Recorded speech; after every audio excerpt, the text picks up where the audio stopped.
Now, the wait is over. We all have been anticipating for long.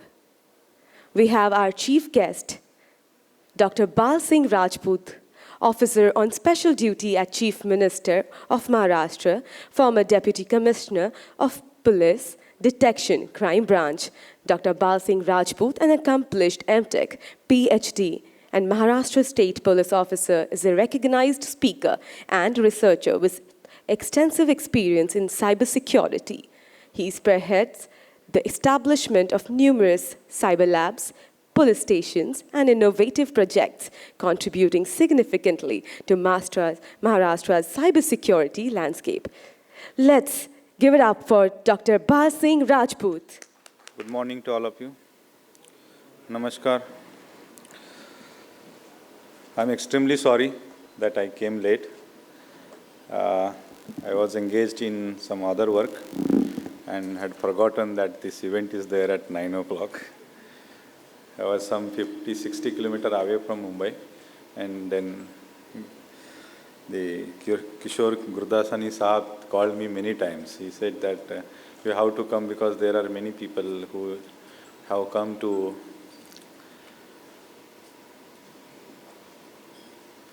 listen to your thoughts. I said, oh, that is too much. But okay, he flattened me. First of all, let me first thank the founder Sumit Khatri and Naveen for organizing this wonderful event. It is my privilege to be here with all of you who are doing the pioneering work in BFSI industry. You are the pillar of digital transformation in India. And to put it in right perspective, that digital transformation, which is largest digital transformation in the world. Because if you see the digital payments, we have crossed the 25 billion mark, okay, of transactions, which are twice that of China. And again, I think so 5 to 6 times of USA. So you have to understand the transformation that we are, means particularly BFSI industry has gone through. No other industry has changed so much as compared to the BFSI due to the disruptive changes in internet technology and information technology. If you see, parallelly, as the internet has grown, the first industry to get impacted is BFSI, or we can say the fintech is a good to pronounce as a financial technology company, but ultimately every bank is and every financial institution is a technology company. They are more into technology and less into banking because their all products are based out of technology. Now you will say, see, earlier the products were process based. Now the products are technology based. So there is one session also with the innovation, new banking products or financial products will come out. So all these products, either BFSI is having IT or internet technology as an enabler or as a facilitator or as a main platform. So we have to think from that perspective that it's not just an enabler, but now it has become a main platform to process the information, to process the data of customers, and it is the important thing for sustenance of the business. Means people most of the time say that, okay, at board meeting, the cyber security or breaches is a part of the game and need not to be given too much weightage and budget. But if you think from other perspective, this breach or a crime related to the money, any crime, cyber crime or any kind of crime that is happening in BFSI is not just a corollary. It tarnishes the entire reputation of an organization first. It impacts the mindset, motivation of each and every employee and as an organization. Third, it creates doubt in the minds of customer that you are not safe or your product is not safe. You might have seen many learned people who are into the banking. They are good professionals, high executives, but they don't use digital banking payments. You know why? They still feel, there may be, out of you also, there may be few people who are still not using it. Why? Because more you know about the risk, more you tend to withdraw. So I have seen many VPs and from the banks only. They are not using even their bank's product or their fintech's product. Why? Because they still feel it is risky. And the first principle of security is that if you can't believe in your own security, others will never believe in you. So if I say I'm a policeman and I have placed security arrangement somewhere, if I still fear that, oh, this is not okay and I should not be there, otherwise I got caught or I may get hurt, then others will also feel the same thing. But I have been associated with this field for last 10 years or 10, 12 years as policeman investigating various cases. I feel that platforms are good. They are built to, first the platforms were built to substitute the process. Then they were built to automate. Then they were built to replace few of the redundant people and the redundant work. And now they have been built as now there are few terms that has been explained. Thinking by, developing by design. So no developer, designs a product from security angles. He first designs a product to solve the problem. And later on, then he corrects. Because the developer is not a person with a crooked mind, how to misuse the product. He first thinks how it should be useful to a customer. The people who thinks how it can be misused have to apply their brains to find the vulnerabilities or we can say fault lines within that product and they start misusing it. And then developer understands, okay, it was created. Now I will give an example how it has worked. Now the KYC, come to the KYC. Most of the banks have their motive is that every customer who comes to the bank to open a bank account or get any kind of product, say a credit card, debit card, or even a digital product like suppose a application, payment application. It should be smooth, seamless, and within a minute they should get it, sir. That particular service. Some few banks have offered that you will get a banking account along with the cards and the checkbook and all this, the plethora of the products within 1 hour, within 2 hours, or the same day. Now there are checks and balances to be done. So they put at risk that checks and balances, but give preference to the customers. Now what happens? So we investigated one case in that there was a gang who was only harvesting the fault lines of few banks who were offering to give a bank account within 1 hour or within 1 day. So what they started, they came from Rajasthan, stayed at Mira Road, took a flat on rent, had a agreement, then they created the Aadhaar PAN card bogus, then they showed it, okay, now everything is right.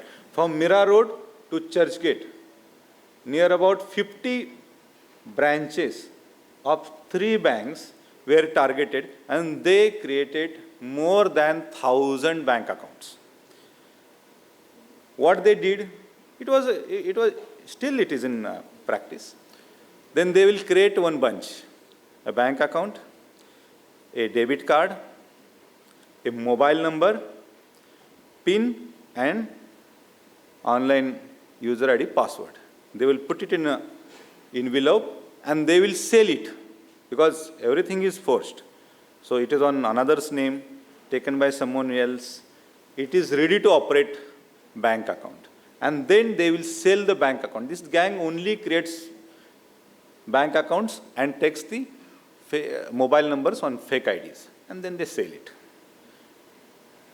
The cost of opening bank account is around 5,000 rupees in such a way, 5 to 6,000 rupees.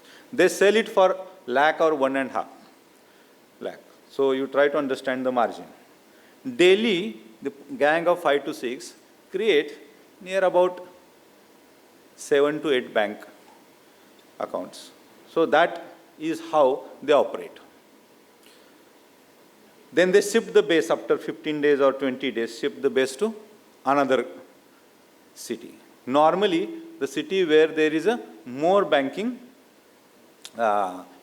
we can say, frequency or intensity is there. So Mumbai, Thane, Navi Mumbai, this is a hub. Then you go to Delhi, then Bangalore, Hyderabad. So these are the metros they are targeted. Then there is another. So why I am telling you? Because you are mostly from BFSI sector. This is the key where the frauds originate. The security breach starts and your product are misused. It's not the product itself is problematic. The process through which that product is given is not faulty, but its fault line are being misused by the criminals. This is one. Second, now another gang.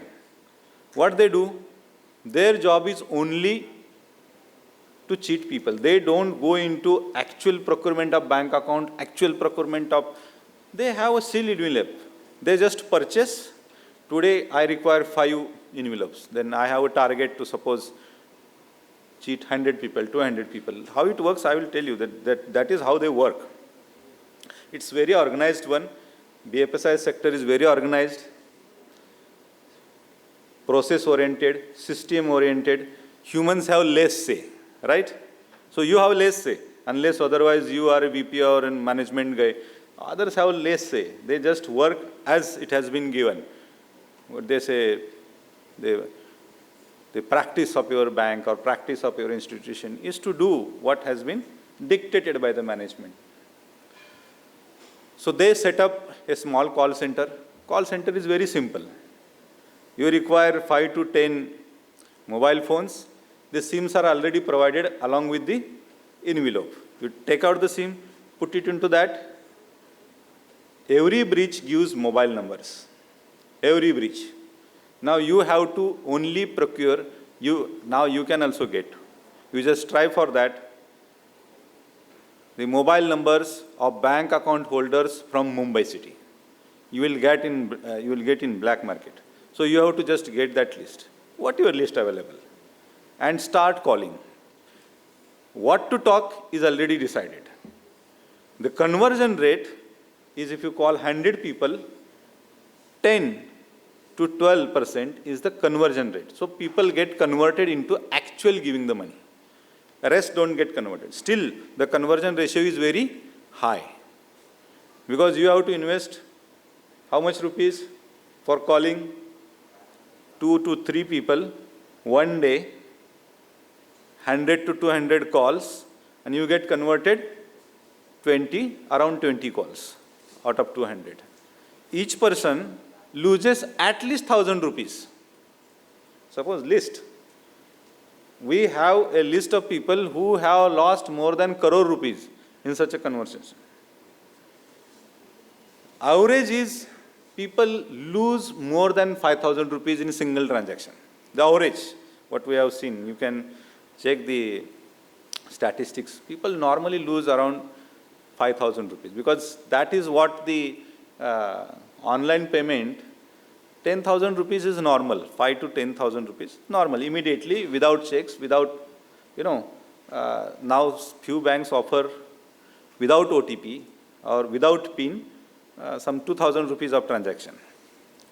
So that requires nothing, no single, only no double factor authentication, only single tap you can do it.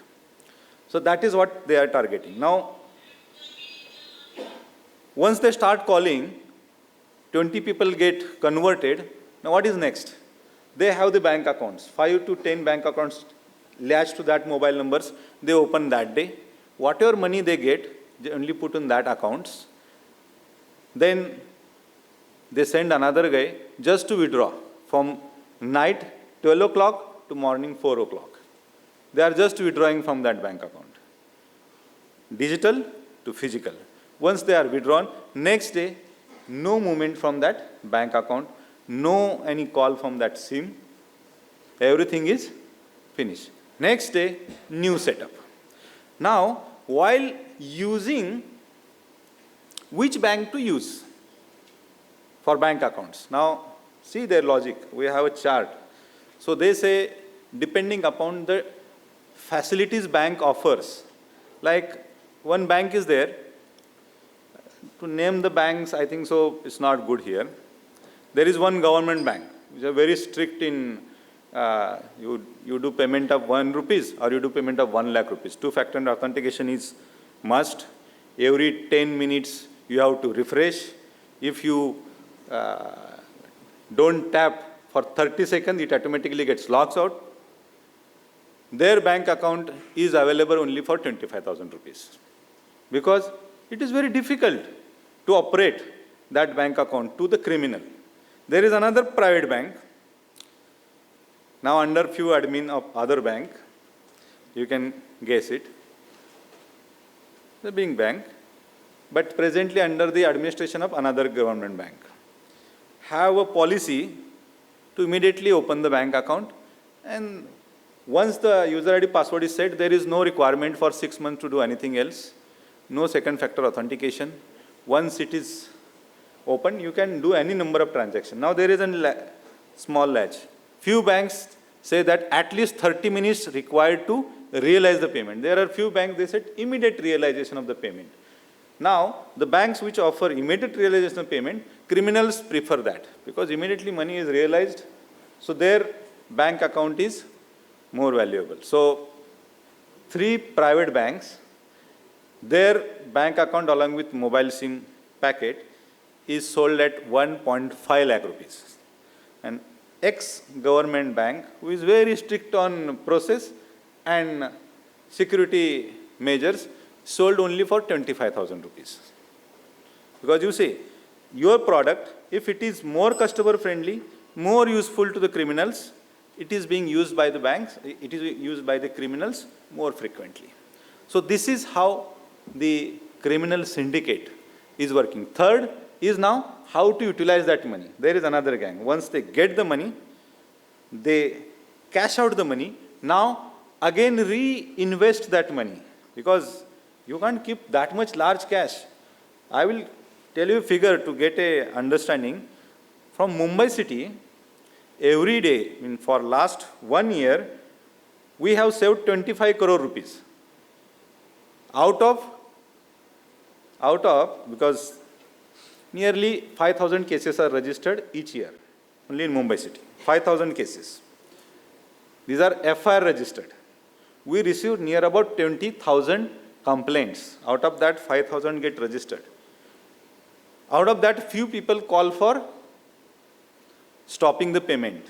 Every day we received about 200 to 300 calls to stop payment. Out of that, only 20% transaction we can stop. That amount for a year is 25 crore rupees that we have stopped. Daily 5 lakh rupees to 50 lakh rupees, around that हम stop करते हैं. पता है मुझे madam. तो उसमें पैसा इनका जाने वाला है. मुझे कोई प्रॉब्लम नहीं. तो you try to understand, this is the quantum. So I am trying to imbibe because you are more into selling the product, more into technology. People will come here and talk about new products, because when there is a conference, when there is an organization, they talk more about products and technologies, less about the person behind that machine.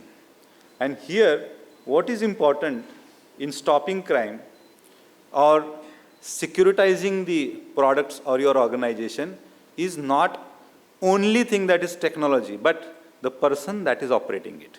Because your technology is actually touching a person. So your customers are not robots. Your customers are human beings. Your operators are not robots. They are also human beings. Two things that science still have not figured out is, one is human stupidity, and second, the greed. Okay, still means there is no answer in technology for human stupidity. Many learned ones have fallen prey to a simple phishing call. Is it correct? So this is human stupidity. Every customer who is using your product is not a robot, is not a, we can say, his mind is not like a blockchain, that it will be a completely noting everything and matching dot to dot. He forgets many things. He forgets passwords. He forgets his own, PIN. Many times it happens. He forgets where he has kept anything. Even people forget how many bank accounts they have. So you have to understand that for that purpose, every bank, when they invest that much amount in technology, they have to at least invest 10% of that in reskilling, or maybe I say they should be, user should be a skilled user. Then he will be more useful to the organization also, and he will create more value out of that transaction. But at least for awareness of the customers. Second, you take very less interest and less budget for reskilling, or we can say upgrading the skill of your own employees who are sitting behind the machines. Because management thinks them as a robots. Management will put 1 crore rupees in procuring new technology, but will not put 10 lakh rupees in reskilling or upgrading the skill of an employee. It is a crucial. And then the same technology guy will talk to the management is that human is the weakest link. Yes, how can it be weakest link? It's not weakest link. We are investing less into that. We are not reskilling. We are not upgrading their skills. We are not introducing to the changes that has happened in the technology. So this is what I feel is we need, because ultimately those who are cheated are also human beings, and those who are cheating are also human beings. So we have to more tackle the psychology of the cheater and the cheated. Because hack is there. And that way, if you think, I think so, because normally we don't think technology, we think the human being. The cheated one and the cheater one. How the cheater thinks, what TTP, techniques, tactics, practices he uses, and what he exploits. So that is why I am tracing more on that part. She is anxious that I am taking much time, but I feel that this part should be brought to the notice of all the BSRP industry, because BSRP industry has become more a technological company than the a BSRP sector, and they treat technology more important than the customers and the employees they have in their organization. And we need to have realignment of our goals and our methods and measures we use for securitizing the organizations. Thank you very much, and I'm extremely sorry for taking 5 minutes. Okay, thank you.